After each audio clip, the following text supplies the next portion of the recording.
Hey guys, today might end up being a little bit longer of a video because I took my FE exam today. You guys are very close to hearing me not talk about this anymore. And I just wanted to go through a couple of the things I felt were important notes, things that maybe you'd want to know if you're taking the exam. Most of the info I'll be sharing is info that you may already know, and a great source for a lot of information regarding the Fundamentals of Engineering exam is Reddit for all branches of engineering, but especially civil engineering. There's an FE exam subreddit that is just very detailed, has tons of info, tons of resources, and people that genuinely want to help people do better on the exam and provide new information and all that kind of stuff. So definitely, if you have a Fundamentals of Engineering exam coming up, definitely check that out. You'll get a ton of info on there.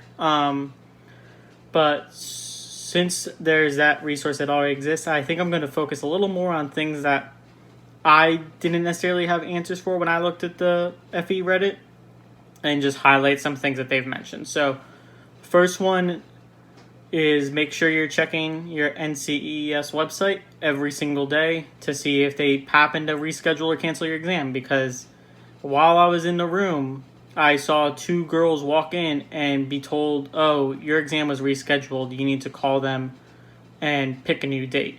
So they were preparing all this time. They showed up for the exam and it was rescheduled because of the COVID stuff. Things are just weird because they're trying to minimize how packed the testing environments are and all of that. So definitely go on the website, check that your location hasn't rescheduled you every single day leading up to your exam. It just takes 2 seconds. It's easy, and they don't email you if they reschedule you. They don't tell you anything. They say on the website they'll email you. They don't. So just definitely go check for yourself every single day. Another thing that I'll highlight is heading to the exam. Make sure you get there at least half an hour early. I know it sounds a bit extreme, but it took me about half an hour to go through the whole sign-in procedure, especially because of the COVID times. The way my place works specifically is, first of all, the door was a little bit hidden at my facility because it was an office building and you could only go through one door because it was a weekend, and there was a buzzer for them to let you in the door. You had to find a room. There was signs on the first set of doors saying, hey, there's a bunch of signs on our main door. Make sure you read those. You have to read all those signs effectively. The main things they want to tell you is make sure you're wearing your gloves or wearing your mask, keep your distance, and most importantly, for my place specifically, they had every single person go to the bathroom down the hall, wash their hands, and have clean hands before they even enter the room, so that when they're touching everything, they have clean hands. That was a big thing that caused issues in my facility specifically, just because no one read the signs and would just walk in. The lady, as soon as you walk in, would immediately say, did you read the signs? And people would either admit they didn't, or they would lie and say, oh, yeah, I read the signs. And she'd say, oh, so you went and washed your hands down the hall? And they'd be like, oh, no. Or they'd lie about that too. But, yeah, just make sure you're, showing up at least half an hour early, because there's that whole thing. Plus the actual sign-up procedure, at least for my exam, was filling out some paperwork and reading like a terms and conditions at the main desk, doing a whole sign-in thing there, and then to actually enter the exam room, or before entering the exam room, you had to empty out everything from your pockets, put it in a locker, make sure your phone's turned off, all that kind of stuff. Then entering the exam room, they do a very thorough check on you. For me, they had me take off my glasses, they put on a little turnstile so they could check to make sure there's no camera on it. Turn my pockets inside out, flip my collar inside out. Just basically a very thorough check of everything about you. So make sure that your pockets are completely clean. You're wearing something where it's easy to check all your pockets and clean all your pockets. Also on the topic of like the locker and stuff, for my place specifically, the locker they had, it was fairly big, so I could have brought more if I wanted to. I ended up just bringing in a bottle of water, granola bar, and like my phone, wallet, that whole thing, my watch.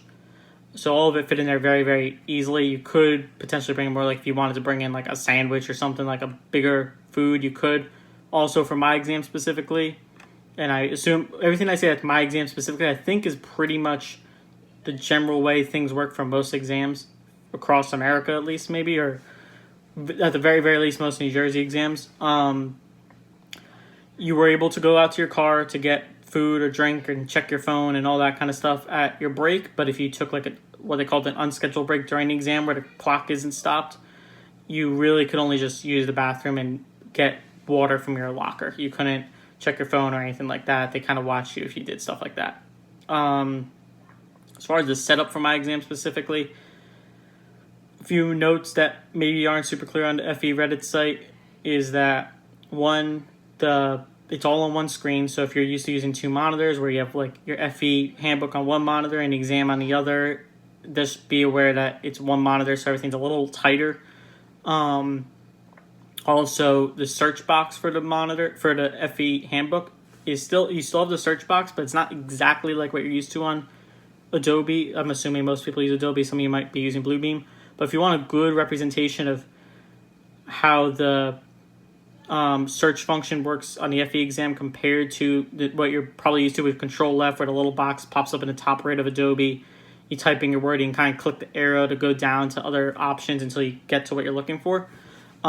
The way this works is you type in your word and then like a list of potential matches pops up and you have to kind of click through each one rather than just clicking an arrow to scrub through all of them, which the benefit to that is you could see if the wording kind of fits. For example, I put in the word curve because I wanted to find horizontal curves and I just didn't feel like spelling horizontal, I just put in curve. The first couple results for curve are like on pages 40 because it's all about like mathematic curves and things like that, but I know that the civil engineering section is near the bottom, so I checked for around page 400 or whatever it was and found curve in there and was able to look at those. So it sped that part up a little quicker.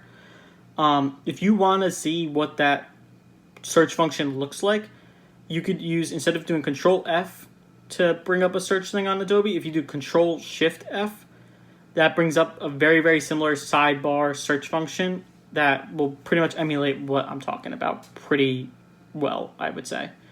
That's another little tip that might be written on Reddit already, or I know it's written on the Reddit.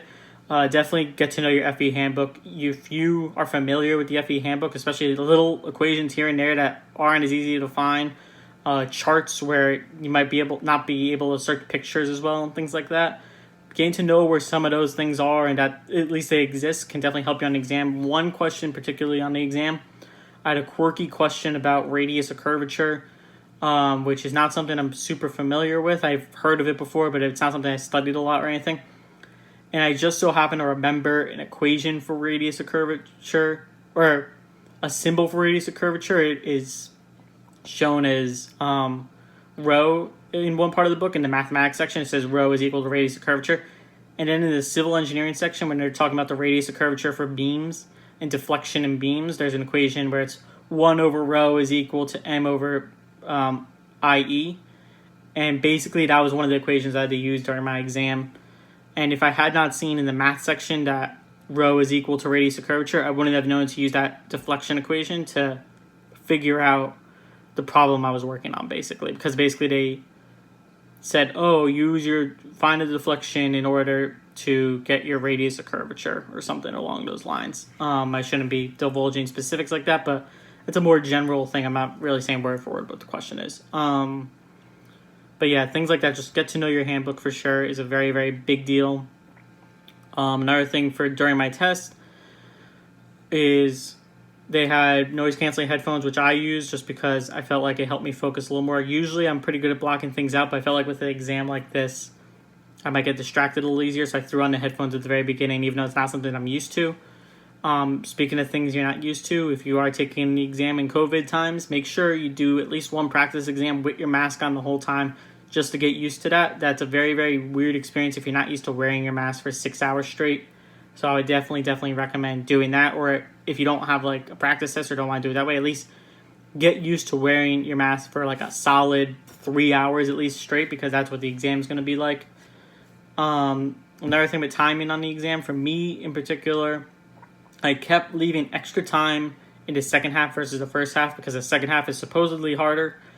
Every practice test I took and on the real exam, I ended up with a ton of extra time in the second half because it ended up being at least as easy, if not easier, than the first half for me. The big difference being that in the second half, there was more questions that I looked at it and I said, there's just no way I'm going to know that. And I guessed immediately, knowing that it just wasn't a question I knew. For example, they have a lot of environmental engineering questions about different acts and things like that. I don't know the different environmental engineering acts, the Clean Water Act and things like that, the Safe Drinking Water Act, or at least the specifics of those. I get the general concept of them, and I make educated guesses, but overall I don't know them. So I just saw those questions, would pick an answer and move on. So that definitely saved me some time in the second half. There was also a lot more conceptual questions on the exam as a whole, but especially in the second half than I was expecting, and that goes a lot faster than the mathematical questions where you have to like design a beam or anything like that. For me personally, I actually didn't have any like beam design problem. The closest I had to a beam design problem is, here is a cantilever beam with a weight on top. Where should you place tension reinforcement? And they had like tension on the top, tension on the bottom, tension in the middle, and then tension vertically, or reinforcements, not tension, reinforcements vertically. And you obviously put tension on the bottom because bending and all that stuff. So there's a couple real easy questions like that were just gimmies. Another thing on the exam to keep out for, this isn't really an organized list, but everything I'm saying I think is very important to talk about.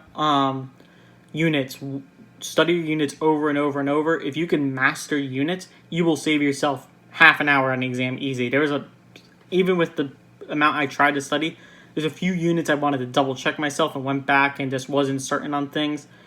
And that wasted time for me. For example, a big one is GPA and MPA, where it's pascals times 10 to the 6th and 10 to the 9th. Those were ones I would get confused a lot.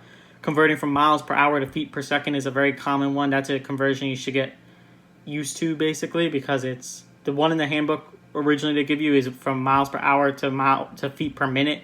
Then you do the whole seconds thing. So it's just a two-step thing if you don't have it memorized immediately. So there's a lot of those equations. Not only get used to those conversions and units, but also be very careful when you're reading an exam to look for units, because majority of questions, if they goes kind of quick, chances are they want you to switch your units at some point in there, or they have a unit in there they're hoping to catch you on. They give you a thickness in inches, and everything else in the problem's in feet, and you have to give your answer in feet. You have to convert that thickness to feet. Things like a lot of the volume questions they want in cubic yards because concrete and civil engineering, but all the work you do is in feet. And thankfully, every single question I had with that, none of the options were the answer you get when you just do feet, because if they would have done that to me, there would have been many times where I would have missed that I was supposed to convert from cubic feet to cubic yards. So just things like that will definitely save you time and make you a lot more successful on the exam. Most of my biggest issues when I was practicing came from me making little mistakes during the exam and things like that. So definitely study your units. Otherwise, as far as actual content for the exam, biggest help is definitely the NCEES practice exam. For that, it is the same exact exam for everyone that orders it. It's worth the money for sure. But with that being said, if you have a friend that maybe took it and isn't using it anymore and is willing to loan it to you or something like that, it is the same exact exam. You're not going to get new questions or different questions or anything like that. So if you have a friend like that that's willing to share with you, I think that's an awesome resource to use. The current FE exam book has 36 different questions than the previous practice FE exam book. Otherwise, most of the exams similar. The exam types are very similar between those two books. I even had one or two questions that were word for word the same from the FE practice book to the actual FE exam. I think I'm pretty much wrapping up on ideas. I think I was saying content-wise, that's your best study source. There's some YouTube videos that could be very helpful.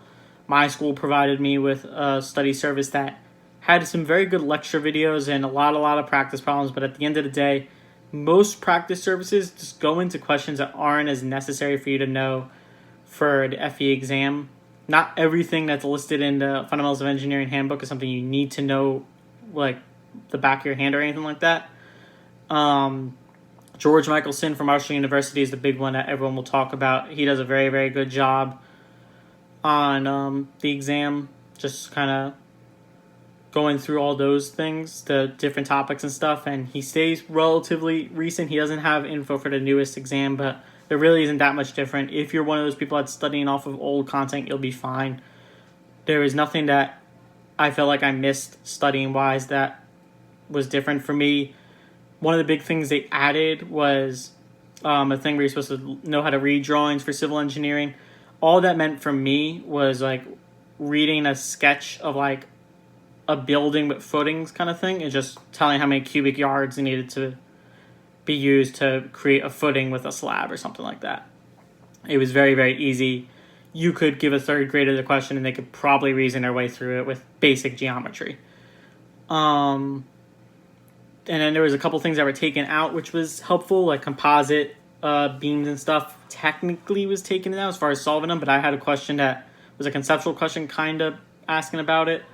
They took out computational equation type stuff, so that was definitely a benefit, but I feel like they've tried to work some more computational stuff into the actual exam, more like spreadsheets or tables or something like that, where it's just like kind of testing more your knowledge on whether you know how to use graphs and read graphs and tables and things like that, rather than computational tools where it was like Excel sheets or MATLAB inputs or like a, like a coding input. They combined sections, changed question numbers around. None of that was very noticeable to me. I didn't feel like there was heavier on one question or another. It feels like a lot of the civil engineering questions were more civil engineering, if that makes sense at all. That's really the best I could describe it, and I want to kind of wrap the video because it's getting long, so I'm not going to get into that anymore. Another big thing is the exam is not a 50-50 split between like the civil engineering half and the math basic half. For me, I had 58 questions in the first half and 52 questions in the second half, so not a huge difference. It'll always be kind of close, but if you're one of those people that's been told like, oh, don't spend more than 2.5 hours on the first half or anything like that, there might be some wiggle room with that. A mistake I made during my exam was, I knew that the second half wasn't taking me as long in any of my practice exams, so I should have acknowledged that and spent more time reviewing my first half, because I did not really check my work at all in the first half, because with 58 questions, I was edging right around that 2.5 hour mark, and I felt like I should move on so that I had a full 3 hours or a little under 3 hours for the second half of my exam. Realistically, if I would have spent 3 hours on the first half of my exam and closer to 2.5 on the second half of my exam, I probably would have been much better off.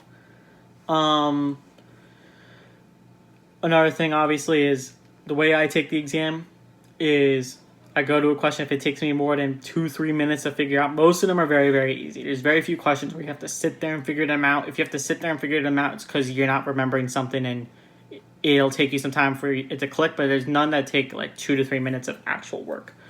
So if you spend more than 2 to 3 minutes on a question, pick a random answer, flag it, skip it, and move on. Utilize your flagging function. That's a very, very helpful thing in the FE exam, is being able to flag it. I flagged any question that I was relatively questioning so I could go back and review it.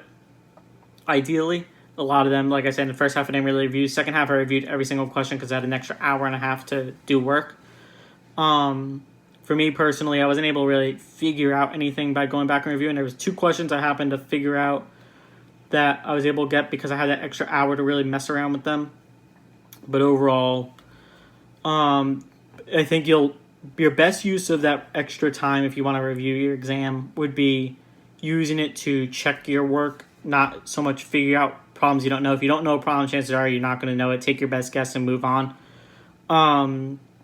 Try to double check problems where it's those math questions where a lot of times if they're telling you to measure the flow in a pipe or whatever, and the pipe, they give you a diameter in inches, but the length of the pipe's in feet and your pressure head's in feet, everything's in feet, you need to convert that radius or diameter of pipe to inches, or convert from diameter to radius is a very big deal on the exam. Everything's given in diameter. You never need diameter for the most part. You always need radius to get your area.